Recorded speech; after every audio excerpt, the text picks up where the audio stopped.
Mobile দ্বারা সবচেয়ে বেশি পাপ হয় চোখের গুনাহ। আমার মোবাইলে আমি হারাম কিছু দেখব না। আমার ফেসবুকে যদি কোনো ফ্রেন্ডের, কোনো বন্ধুর লিস্টে থাকার কারণে খারাপ কিছু আসে, ওকে আনফ্রেন্ড করে দিব। কোনো পেজ থেকে খারাপ কিছু আসে, ওটাকে আনফলো করে দিব। কোনো নিউজ পোর্টাল থেকে বাজে কিছু আছে, ওইটাকে ব্লক করে দিব। কোনো গ্রুপে থাকার কারণে খারাপ কিছু আসে, ওই গ্রুপ থেকে লিভ নিয়ে নিব। সোজা কথা, আমি হারাম থেকে বাঁচার জন্য চেষ্টা করবো, কারণ আল্লাহ বলেছেন ওয়ালা তাকরাবুজ জিনা, জিনার কাছেও যেও না। যুবক ভাইরা আমার, আপনি আজকে একটা আর্টিকেল পড়বেন, খারাপ নোংরা একটা নিউজ পড়বেন, একটা মেয়েকে নিয়ে বাজেভাবে একটা নিউজ করেছে একটা বই কোনো প্রতিষ্ঠান কিংবা কোনো বড় মিডিয়া, আপনি সেটা আজকে পড়লেন। কালকে একটা ভিডিওতে একটা মেয়ের অঙ্গভঙ্গি, তার শরীরের বিভিন্ন অঙ্গ প্রত্যঙ্গ দেখলেন, হারাম মজা নিলেন।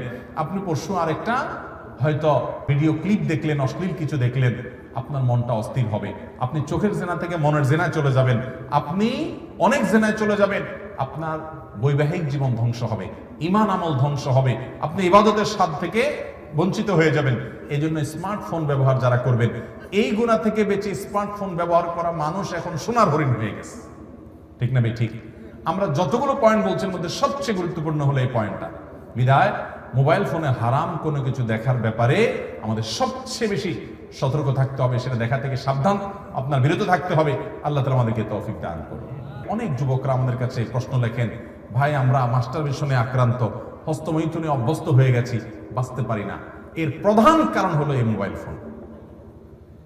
আমি বলি যে আপনি মোবাইল ফোনটাকে, স্মার্টফোনটাকে চেঞ্জ করে ফেলেন, একটা বাটন ফোনে চলে যান। 6 মাস আপনি নিজের বিরুদ্ধে নিজে সংগ্রাম করেন, ইনশাআল্লাহ দেখবেন আপনার এই বদভ্যাস এমনি কি হয়ে গেছে, দূর হয়ে গেছে। ভাইরা আমার, আল্লাহ তাআলা আমাদের এই যৌবন সম্পর্কে, সময় সম্পর্কে জিজ্ঞাসাবাদ করবেন। এগুলো বিশ্বাস করেন, আপনার দুনিয়ারও কোনো কাজে আসবে না, দুনিয়ার কোনো কাজে আসবে না, আখিরাতের কোনো কাজে তো আসবেই না। আপনি বলবেন আমি ইনফরমেশন জানতে চাই, আমি তথ্য সম্পর্কে সচেতন হতে চাই। যেই তথ্য আপনার জানা জরুরি, ওইটা আপনি স্ক্রল না করলেও জানবেন, আপনাকে কেউ না কেউ বলবে। অতএব তার জন্য মূল্যবান সময় নষ্ট করা যাবে। আমরা গেমস খেলে নষ্ট করি। ভাইরা আমার, এই গেমস খেলতে গিয়ে মিউজিক শুনতে হয়, চোখের জেনা করতে হয়, মোবাইলের প্রতি আসক্তি তৈরি হয়, নানা রকমের গুনাহ এবং নাজায়েজ কাজে লিপ্ত হতে হয়।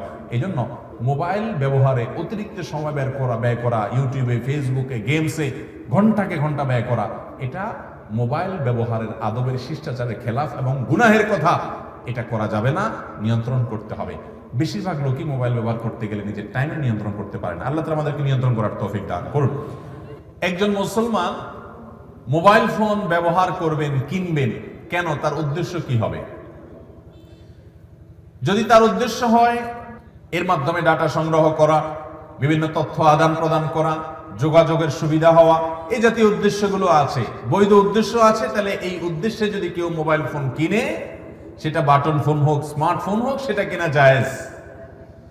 আর যদি কেউ ইবাদতের উদ্দেশ্যে এটা কিনে, কারণ ইন্নামাল আমালু বিন্নিয়াত, আপনি উদ্দেশ্য কি উদ্দেশ্য নিয়ে আপনি কিনেছেন সেটাই দেখার বিষয়। উদ্দেশ্য যদি সওয়াব আহরণ করা হয়, উদ্দেশ্য যদি হয় আল্লাহর পথের মাধ্যমে মানুষকে আহ্বান করা, উদ্দেশ্য যদি হয় এর মাধ্যমে নিজে ইলম অর্জন করা, উদ্দেশ্য যদি এখান থেকে কোরআন তেলাওয়াত করা, ভালো ভালো জিনিসগুলো গ্রহণ করা, হারাম থেকে বেঁচে থেকে এভাবে চলবেন, এই উদ্দেশ্য নিয়ে যদি আপনি করেন, তাহলে আপনার এই মোবাইল ফোন কেনাটা শুধু জায়েজ নয়, বরং ইবাদতে পরিগণিত হবে ইনশাআল্লাহ।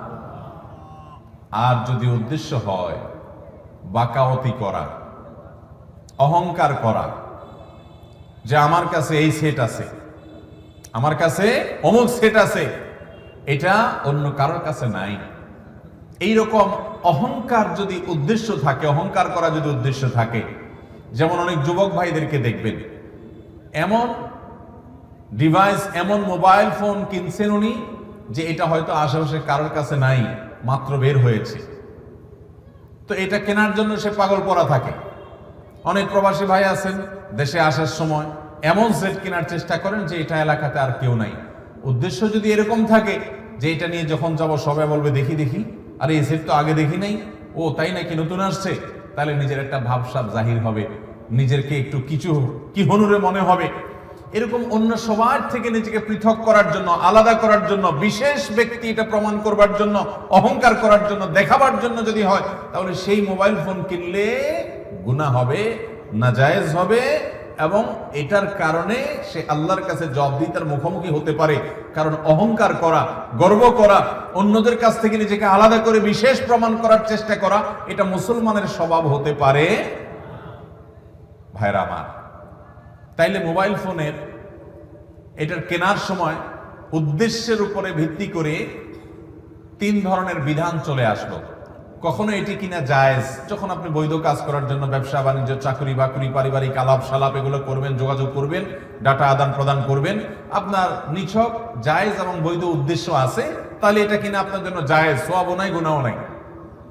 আর যদি এটা কিনে আপনি কোনো নেক কাজ করবেন সে উদ্দেশ্য থাকে, এটা দিয়ে কোনো ইবাদত বন্দেগী ভালো কাজ করবেন এই উদ্দেশ্য থাকে, তাহলে এটা কেনাটা জায়েজ, শুধু না এটা কেনাটা সওয়াবের কারণও হতে পারে।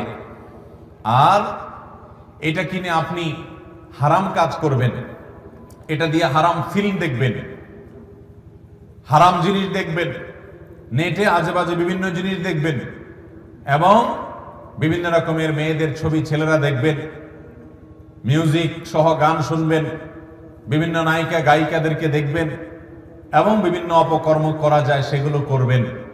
এই রকম উদ্দেশ্য যদি থাকে, অথবা যেটা বললাম উদ্দেশ্য হয়তো সেগুলো নাই, কিন্তু আপনার উদ্দেশ্য হলো আপনি ভাবসাব জাহির করবেন, সবাই থেকে নিজেকে আলাদা করবেন, তাহলে সেক্ষেত্রে এই মোবাইল ফোন কেনাটাই আপনার এই অসৎ উদ্দেশ্যের কারণে আপনার জন্য গুনাহের কারণ হবে।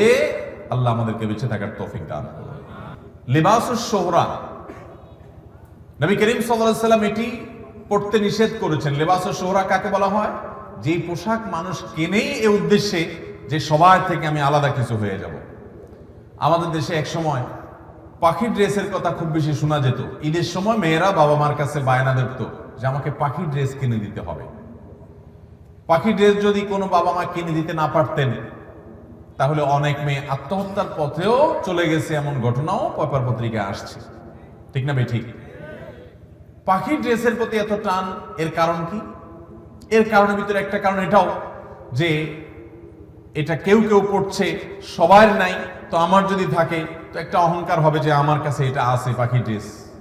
এরকম যে কোনো পোশাক যদি কেউ এই উদ্দেশ্যে কিনে বা পরে যে সবাই থেকে আমি নিজেকে আলাদা করে ফেলবো, এটার মাধ্যমে আমি বিশেষ কিছু হওয়ার চেষ্টা করব, প্রসিদ্ধ হওয়ার চেষ্টা করবো, সবাই আমার দিক তাকিয়ে থাকবে, আল্লাহ মাফ করুক, এই উদ্দেশ্যে যদি সে কোনো পোশাক কিনে, নবী করিম সাল্লাল্লাহু আলাইহি ওয়াসাল্লাম এটাকে লিবাসুস শোহরা বলেছেন, যে এটা দিয়ে সে নিজেকে আলাদা করলো, প্রসিদ্ধ করার চেষ্টা করছে, বিশেষ করার চেষ্টা করছে, তাহলে এটি কেনা, এটি পরিধান করা গুনাহের কথা।